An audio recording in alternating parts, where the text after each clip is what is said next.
Ada sepasang suami istri tinggal di hutan. Suaminya meninggal, istri dalam keadaan hamil. Lahir anak, si ibu sampai ajalnya meninggal. Akhirnya anak ini dibesarkan oleh gorila. Cara makannya cara makan gorila, melompat seperti gorila karena dia dibesarkan oleh gorila. Ini buku menjadi bacaan wajib kami ketika di Al-Azhar tahun 3. Judul bukunya Hai bin Yaqzan. Nama anak ini diberi nama Hai, artinya hidup. Bin Yaqzan. Yaqzan artinya sadar, terjaga.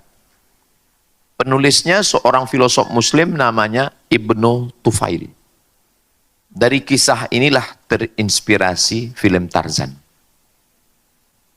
Lalu kemudian sampai akhirnya anak ini melihat gorila ini juga mati.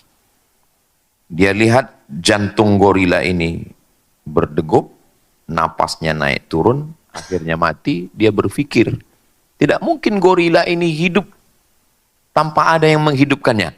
Akhirnya dia menarik kesimpulan bahwa gorila ini hidup karena ada yang menghidupkannya. Tapi dia nggak tahu yang menghidupkannya itu siapa. Itulah teori pertama tentang Tuhan.